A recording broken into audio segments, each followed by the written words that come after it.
সবাইকে স্বাগত জানিয়ে আবারও একটা ভিডিও নিয়ে হাজির হয়ে গেলাম। বেশ অনেক দিনকার কিছু ভিডিও তোমাদের সাথে শেয়ার করছি। তো এখন সবাই মিলে রেডি হয়ে যাচ্ছি রাধা মাধবের ভোগ খেতে। তো চলো যাওয়া যাক। রাধা মাধবের মন্দিরটাও তোমাদের সাথে শেয়ার করব, আর ভোগেও কি হচ্ছে না হচ্ছে সেটাও তোমাদের সাথে শেয়ার করার চেষ্টা করব। তো এদিকে দেখো আমার মাও কত সুন্দর মেকআপ টেকআপ করে রেডি হয়ে গেছে। জামাই ষষ্ঠীতে মামার বাড়ি গেছিলাম ঠিকই, কিন্তু সুদীপ আমাদের মামার বাড়ি থেকে ও রানীগঞ্জে ব্যাক করেছিল, আর আমি কদিনের জন্য থেকে গেছিলাম। তো সবাই মিলে প্রোগ্রাম করেছিলাম যে রাধা মাধবের ভোগ খেতে যাব। তো আমাদের আশেপাশে বাড়ির যে বোন আছে, মাসিরা আছে, তো সবাই মিলে, দিদা, তারপরে আরও ছোট ছোট ভাই বোনেরা সবাই মিলে এখানে চলে এসেছি রাধা মাধবের ভোগ প্রসাদ খেতে। তো একটুর জন্য রাধা মাধবের মূর্তি দর্শন করতে পারলাম, তার পরক্ষণেই বন্ধ হয়ে গেল আরতি করার পর। তো এখানে ভোগ প্রসাদটা খুব ভালো লাগছিল খেতে। তো সামনেও দেখো কতজন খেতে বসেছে। তো বলে নাকি 26 রকম ভোগ প্রসাদ আর কি দেওয়া হয়েছিল, আর ঠাকুরকে নাকি 56 রকম ভোগ প্রসাদ দেওয়া হয়। তো যাই হোক, অনেক দিন পর এরকম ভোগ প্রসাদ খেতে পেরে খুবই আনন্দ লাগলো আর খুবই মজা লাগছিল। তো তারপরে তো আমি দাঁইহাট চলে এসেছিলাম, আমি আর মা। তো এখানে দেখো মা আসার সঙ্গে সঙ্গেই পরের দিনে আমার জন্য ফ্রেশ আম কেটে দিয়েছে, এখানে দিয়েছে শসা। তো আমি যেহেতু আম ভালোবাসি, আমের সিজনে আম পেলে আমি আর কিছুই চাই না। তো সেই জন্য মা আগে থেকেই আমটাম কিনে রেডি করে রেখেছিল। তো তারপরে ভাতটা সিম্পলভাবেই খেলাম, তরি তরকারি ডাল দিয়ে। মায়ের হাতের রান্না বলে কথা, অনেক দিন পর খাচ্ছি, খুব ভালো লাগছিল। তো জামাই ষষ্ঠীতেও খেয়েছি, কিন্তু জামাই ষষ্ঠীতে অতটা আমার ভালো লাগছিল না, কেন জানি না, হয়তো এত গরমের জন্য।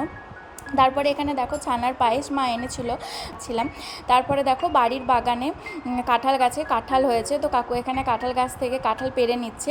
তো এই গাছের কাঁঠালটা না খুবই মানে খাজা হয়, মানে খুব শক্ত শক্ত হয়, আর আমার ওই খাজা কাঁঠালটাই বেশি ভালো লাগে। মানে খাজা কাঁঠাল যদি তুমি আমাকে 10-12টা দিয়ে দাও, আমি সেটাই খেয়ে নেবো। তো কাকু যে কটা আছে সেই কটা কেটে নিচ্ছে। তো সব কাঁঠালগুলোই কেটে নিয়ে একেবারে পাকাতে দিয়ে দেবে। তো এটা হচ্ছে আমাদের বাড়ির পিছন দিককার যে বাঁশ ঝাড় আছে, তো সেখানে এই কাঁঠাল গাছটা। তো আগে আমাদের অনেক আম গাছ, জাম গাছ সব ছিল। তো বাড়ির পিছনের পরিবেশটা বলতে পারো খুব ভালো লাগতো, কিন্তু এখন দেখো এখানে সরকারি ঘর নেওয়া হচ্ছে ঠাকুমার নামে। তো সরকারি ঘর হয়েছে, এখানে কিছু গাছপালা ছিল সেগুলোও কাটাকুটি হয়েছে। তারপরে বাড়ির পিছন দিকে আরও অনেক গাছপালা ছিল, সেগুলোও কাটা গেছে। তো এইটা হচ্ছে আমাদের ঘরের পিছনের কাঁঠাল গাছটা। তো এখানে দেখো গাছ ভর্তি করে কাঁঠাল আছে। তো এই কাঁঠালটা মেনলি হচ্ছে যে ভাদ্র মাসে পাকে। তো মানে শ্রাবণ মাস থেকেই পাকতে শুরু করে, কিন্তু এই গাছের কাঁঠালটা একটু গলা গলা হয়, যেটা আমার একদমই পছন্দ নয়। আসলে গলা গলা কাঁঠালটা খুব গলায় লেগে যায়, এই জন্যই আর কি। তো মা দেখো এখানে একটা কারি পাতা গাছ অনেক দিন আগেই লাগিয়েছিল, তারপরে বিয়ের জন্য গাছপালা সাফ সাফাইয়ের জন্য না কারি পাতা গাছটা কাটা পড়ে গেছিলো। তো মা আবার দেখো এখানে কারি পাতা গাছটা লাগিয়েছে। তো বেশ অনেকটা বড় হয়েছে, দেখতেও বেশ ভালো লাগছে। আর যেহেতু আষাঢ় শ্রাবণ মাসটা বর্ষার সময়, তো ওয়েদারটাও সেরকম মেঘলা মেঘলাই করেছিল, আর হালকা হালকা হাওয়া দিচ্ছিল। তো আমার ঝিঙে ভর্তা যেহেতু পছন্দ, তো মা দেখো এখানে ঝিঙে ভর্তা, উচ্ছে ভাজা, বেগুন ভাজা, তারপরে ভাত, আর তার সাথে খাসির মাংসর ঝোল করে দিয়েছে। আসলে আর আলু পেঁপে দিয়ে হালকা পাতলা করে খাসির মাংসর ঝোলটা আমার বেশ ভালো লাগে। তো আজ এবারেই জানো তো, মানে ওখানে গেছিলাম, তারপরে আমার মানে পেট খুবই খারাপ হয়ে গেছিলো, আর খুবই শরীর খারাপ হয়ে গেছিলো। তো তার জন্য আবার ছোটাছুটি করে ডাক্তার দেখানো, তারপরে চেক আপ করা, সবই করেছি। আর ঘরে ফ্রেশ ফ্রেশ মা আম তো এনেই রেখেছিল। তো আমি ভাবছিলাম একটু ম্যাঙ্গো কুলফি বানাবো। তো বেশ কিছুটা দুধ ভালো করে ফুটিয়ে নিয়ে জাল দিয়ে, তারপরে তার মধ্যে মিক্সিতে পেস্ট করে নেওয়া আম আর সামান্য পরিমাণ চিনি দিয়ে ভালো করে ঘেটে নিয়েছি। তো আমি জানতাম যে এটা হয়তো অতটাও ভালো হবে না, কারণ আগে একবার করেছিলাম, সেটাই কী কী উপকরণ দিয়েছিলাম আমার ঠিক খেয়াল নেই, কিন্তু খুব টেস্ট হয়েছিল। কিন্তু আজকে ব্যাটারটা রেডি করেই আমি বুঝতেই পারলাম অতটাও হয়তো ভালো হবে না। তো যাই হোক, ডিপ ফ্রিজে সব সেট করে রেখে দিলাম। আর আজকে দেখো সন্ধ্যেবেলায় ব্রেড বাটার একটুখানি চিনি দিয়ে খেতে মনে হচ্ছিলো, তো সেটাই শিখে নিয়েছিলাম। আর বাড়ির সামনে দেখো কোরবানির জন্য কত গান টান বাজছে, আবার র্যালিও বেরিয়েছে। তো বিশাল জোরে জোরে মাইক বক্স এসব বাজছে। যদিও কোরবানির দিন এরা মানে গান লাগাতে পারেনি আমাদের বাড়ির সামনে এই ক্লাব থেকে। তো কোরবানির পরের দিন গান লাগিয়ে, মানে গান টান সব বাজিয়েছিল। মানে আসলে ওই দিন হয়তো বৃষ্টি হচ্ছিল না, কী কারণ আমি ঠিক জানি না। তো ওই দিন আর হয়নি। তো তার পরের দিন দেখো এখানে মাইক টাইক লাগিয়ে অনেক ধুমধাম করে নাচ গান এইসব হচ্ছে আর কি। তো তো আজকে দেখো মা আমাকে ফ্রাইড রাইস আর চিকেন কষা বানিয়ে দিয়েছে। তো যদিও ডাক্তারে আমাকে সব কিছুই খেতে মানা করেছে, তো মা একেবারে ঘি তেল খুবই কম দিয়ে ফ্রাইড রাইসটা করেছে। তবে চিকেনটা একটুখানি ঝাল ঝাল করেই করে দিয়েছিল আমার জন্য, কারণ আমি জেদ ধরেছিলাম। তো এখন চলো তো বাজার থেকে আবার দেখো টাটকা ল্যাংড়া আম কিনে আনা হয়েছিল, তো মা আমাকে সেটাই কেটে দিল। দেখে মনে হচ্ছে টক টক হবে, কিন্তু ভালোই ছিল, মিষ্টি ছিল। আর সিজনের জাম তো চাই। তো সবই আর কি নিয়ে বসে গেছি। আর তারপরে গাছ পাকা কাঁঠাল মা এখানে ছাড়াতে বসেছে। তো কাঁঠালগুলো দেখো রোয়াগুলো পুরো খাজা খাজা শক্ত শক্ত, আর গাছের খাবার মানে গাছের ফলের মজাটাই আলাদা। সকাল সকালে রেডি হয়ে গেছি, সকালবেলা ভুল হবে, ভোরবেলাতেই রেডি হয়ে গেছি। এখন বাজে হচ্ছে 3:49। আমি আর মা এখন যাচ্ছি পলিক্লিনিকে। 25টার বেশি কাগজ জমা নেয় না, তো ওখানে দুজনেরই ইউএসজি হবে আর ব্লাড টেস্টও হবে। তো সেই জন্য যাচ্ছি, তো ওখানেই জমা দেবো। আর আমার চোখটা কেমন ফুলেছে, খুব যন্ত্রণা হচ্ছে চোখটাতে, কারণ চোখটায় আজনাই উঠেছে। তো এত ভোরবেলায় উঠে চলো যাওয়া যাক, খুব তাড়াতাড়ি পৌঁছাতে হয়, নাহলে এত ভোরের মধ্যেই 25টা কাগজ জমা পড়ে যায়। তো চলো দেখা যাক কতটা কী হয়। তো তোমাদের সাথে যতটা হবে আমি আজকে কিছুটা হলেও ভিডিও শেয়ার করব। এই যে দেখো 3:50 বাজছে।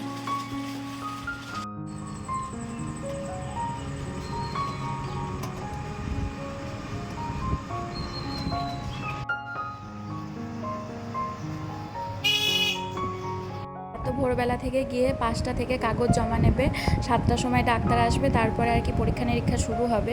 তো এত ভোরবেলা থেকে আসার একটাই কারণ ওই যে 25টা বেশি কাগজ জমা নেবে না। তো সারাদিনটা অনেক হয়রানি হলো। তারপরে অনেক মানে ছোটাছুটি করে 10টা 20 ট্রেনটা পেলাম, কারণ মাঝখানে আমরা একটু টুকটাক শাক সবজি ফলমূল এসব আর কি নিয়েছি।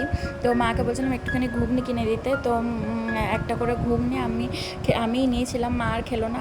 মা বললো যে আমার ঘুগনি খেতে ভালো লাগছে না।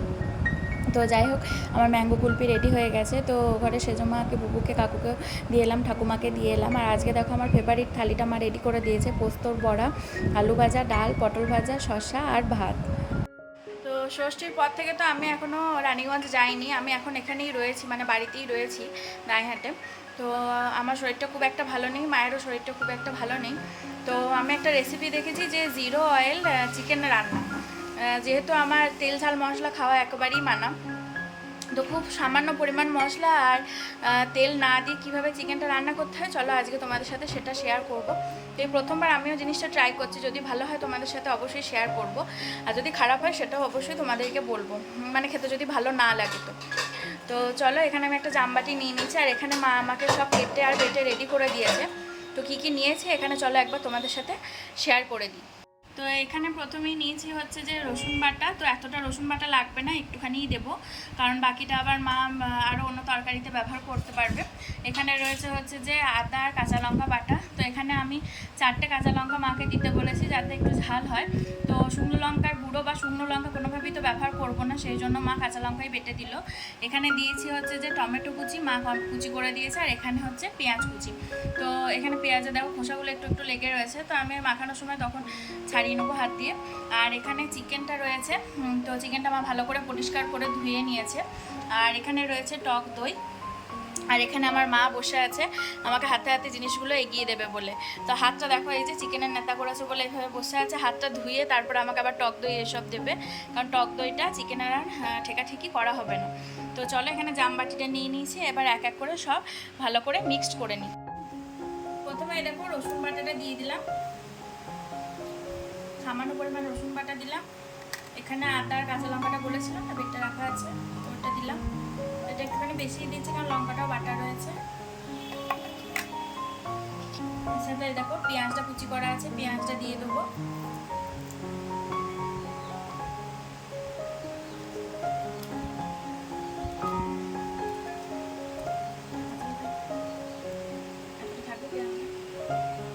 দিয়ে দেবো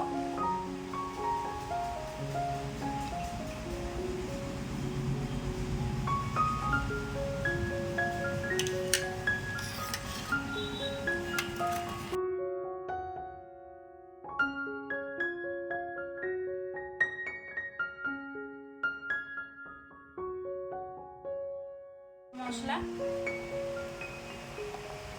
হলুদ গুঁড়ো দেবো, জিরে গুঁড়ো দেবো, ধনে গুঁড়ো দেবো, আর লঙ্কা গুঁড়ো এখানে ব্যবহার করছি না। আর এটাকে ভালো করে মেখে নেব। তো আমি যেটা দেখলাম যে এই টক দইটা আর পেঁয়াজ এই বাকি মশলাগুলো সব বেশি করে মাখার ফলে কি হচ্ছে, এই টক দইটা থেকে যে তেল বা যেটাই বলো না কেন সেইটা বেশি বেরিয়ে আসছে।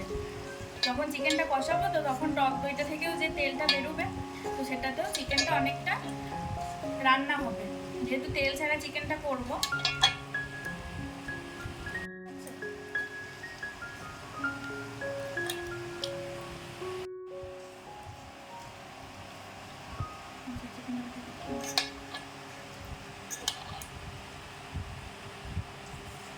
তো এইবার চিকেনগুলোকে দিয়ে দিলাম, ভালো করে মেখে নেবো আরেকবার, দিয়ে তারপরে 30 মিনিট মতো ম্যারিনেট করে রেখে দেবো।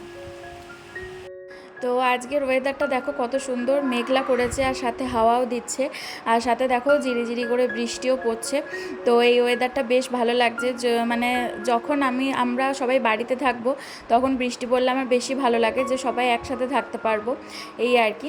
তো এখানে গ্যাস জ্বালিয়ে নিয়েছি, তার সাথে কড়াইটাও নিয়ে নিয়েছি, আর 30 মিনিট মতো এটাকে ম্যারিনেট করে রেখে দিয়েছিলাম চিকেনটাকে। তো এখানে দেখো একবারে খালি কড়াইতেই এই চিকেনটাকে দিয়ে দিলাম, তারপরে ভালো করে নাড়াচাড়া করব, তারপরে ঢাকা দিয়ে ভালো করে কষিয়ে নেব। তো আমি দেখো এক্সট্রা করে জল দিয়েছিলাম, মানে ওই যে বাটিটা হালকা করে ধুয়ে সেই জলটাই দিয়েছিলাম। আর চিকেন থেকেও কতটা জল ছেড়েছে দেখো, সামান্য আমি জল দিয়েছিলাম আর চিকেনটা থেকেও কতটা জল ছেড়েছে। তো এইটাই মাখা মাখা হবে, কষা কষা হবে, এই জলটা পুরোটা টেনে নিলি। তো এই যে দেখো মা বিরিয়ানি দিয়ে দিয়েছে, এগ বিরিয়ানি করেছে। তো এটাও খুব কম তেল ঝাল মশলা দিয়ে, ঘি তো দেয়নি বলতে পারো। আর এখানে হচ্ছে যে আমি ওই 0 অয়েলে চিকেনটা করেছি, তো চিকেনটা দেখতে ঠিক এরকম হয়েছে, কষা কষা করা হয়েছে। আর এখানে মাছ রায়তা রেডি করেছে আর স্যালাড দিয়ে দিয়েছে। তো চলো খেয়ে দেখি কেমন হয়েছে এই তেল ছাড়া চিকেনটা।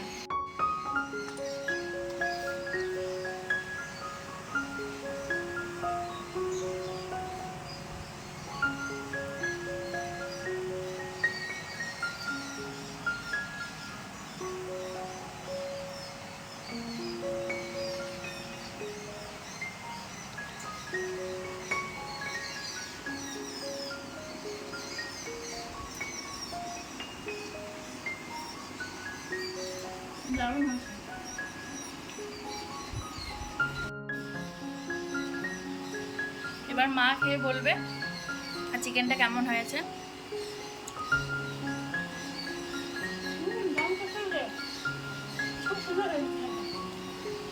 তো চলো এবার মা মেয়ে মিলে লাঞ্চটা করে নিই।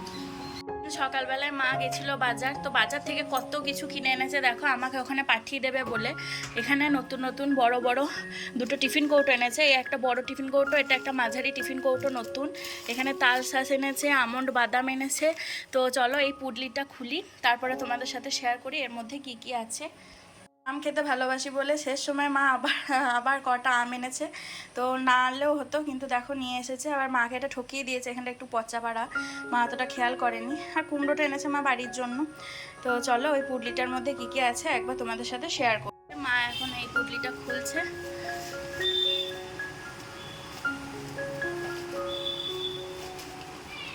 এই যে মা এক এক করে বার করছে।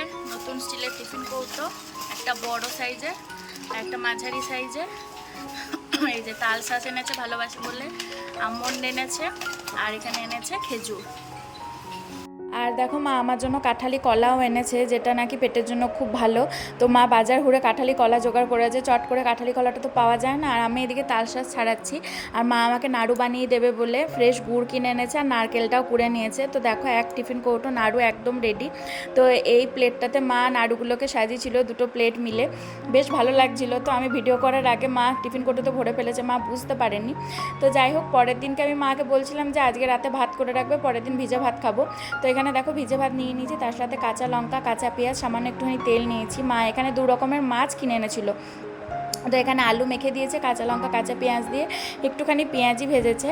আর এখানে মা দু রকমের মাছই ভেজে দিয়েছে আমাকে, যেহেতু চুনো মাছ ভালো লাগে তো চুনো মাছ কিনে এনেছে। তো পাড়া থেকে দেখো কাকিমা ভাই বোনেরা সবাই এসেছে এখানে আমার বিয়ের অ্যালবামটা দেখার জন্য, কারণ কালকে আমাকে আমার বিয়ের অ্যালবামটা দিয়ে গেছিলো বিকালবেলায়। তো অ্যালবামটা আমার বেশ পছন্দ হয়েছে, খুব ভালোও লাগছিলো। আর এখানে দেখো সেজমা আর বুবু ঘরে বসে আমাদের ওই ছোট্ট ওখানকার মানে রানীগঞ্জে অ্যালবামটা দেখছে, এটাও বেশ ভালো লাগছিল। আর তার সাথে টুকিটাকি খাওয়া দাওয়া হচ্ছিল। তো আমি রেডি হয়ে গেছি, এখন বাজে হচ্ছে 4:45। তো এবার বাড়ি যাওয়ার পালা। আমার আর মায়ের খুব মন খারাপ করছে। তো চলো যাওয়া যাক। টোটোকে বলে দিয়েছি, উঠেছি 3:30টার সময়, ঘুম ভেঙে গেছে। একটা যাওয়ারও টেনশন থাকে। তো মায়েরও দেখো চোখটা চলচল করছে, অনেক দিন বেশি দিন থাকলেই এইরকম হয়, তো কিছু করার নেই। তো চলো ব্যাগপত্র নিয়ে এবার রওনা দিই। নিজের বাড়ি যাওয়ার সময় যে আনন্দটা থাকে আর কি, ঠিক তার দ্বিগুণ দ্বিগুণ দুঃখ বা কষ্ট সেইটাই হয় শ্বশুরবাড়ি যাওয়ার সময়। তো এটা মানে রোজকারই, যতবারই আসি না কেন, যতবারই যাই না কেন। মা এখানে আমার ব্যাগ ট্যাগ সব গুছিয়ে দিল, আর বাপির ছবিতে প্রণাম করে নিলাম। তো টোটোকে আমরা আগেই বলে দিয়েছিলাম, কারণ এত ভোরবেলায় সহজে টোটো পাওয়া যায় না। তো চলো এখন সবাইকে প্রণাম করে বেরোনোর পালা। তো মা সেজুমাকে এখানে ডেকেছিল, তো সেজুমার সাথেও একবার দেখা হয়ে গেল। এই যে বাসে উঠে পড়েছি, মাও আমার পাশে বসেছে, দেখো ব্যাগপত্রগুলো সব ব্যবস্থা করা হলো। তো বাস ছাড়বে হচ্ছে 5:20-তে। এখন চলো একটু ওয়েট করি, কোনোদিন বাসটা ভর্তি হয়ে যায়, আজকে ফাঁকা ফাঁকা রয়েছে। তো কেমন ঘোর করে মেঘ করেছে দেখো এই ভোরবেলাতেই। তো রোদ তো ওঠেনি, খুব ঘোর করে মেঘ করেছে। আর এদিকে আমারও মনটা খুব খারাপ করছে, এই মেঘলা মেঘলা ওয়েদারে যেন বেশি মনটা খারাপ হয়ে যায়। তো মা একটু পরেই বাস থেকে নেমে দাঁড়িয়ে যাবে রাস্তাতে, এই যে দেখো। তো মা খুব কাঁদছিল, আর আমারও চোখটা ছলছল করছিল, তো মা চোখের জল টল মুছিয়ে দিল। খুবই মন খারাপ করছিল, তার উপর আবার বাইরে বৃষ্টিও একটুখানি হয়ে গেল। তো এই রাস্তা দিয়ে আমি স্কুল যেতাম, যখন দাঁড়াহাটে স্কুলে কাজ করতাম, তো এই রাস্তা দিয়ে যেতাম। তো পুরনো সব কথা মনে পড়ে যাচ্ছে। তারপর আবার মায়ের জন্যও মনটা খুব খারাপ করছে। আর আজকে জানো তো বাপির জন্য কেন জানি না মন খারাপ করছিল খুব বাড়ি ফেরার সময়। তো কি বলবো, সব মিলিয়ে এত মানে মনটা খারাপ লাগছিল, এত মানে চোখ দিয়ে জল চলে আসছিলো কি বলবো। আর এই যে কাটোয়া রেল লাইনের এখানেও চলে এসেছি। তো Katwa rail line, Katwa platform সব পার করি। আবার বিয়ের আগেও বেশ কয়েক মাস আমি স্কুল এসেছি, কাটোয়ার স্কুলে। তো সব কিছুই মনে পড়ে যাচ্ছে। তো সব কিছুকে পিছনে ফেলে আবার রানীগঞ্জে চলে যাওয়া যাক, চলো। তো সংসার জীবন আবার শুরু করা যাক। তো এখনকার মতো ভিডিওটাকে এন্ড করছি, তোমাদের কেমন লাগলো অবশ্যই জানিও। এখনকার মতো বাই।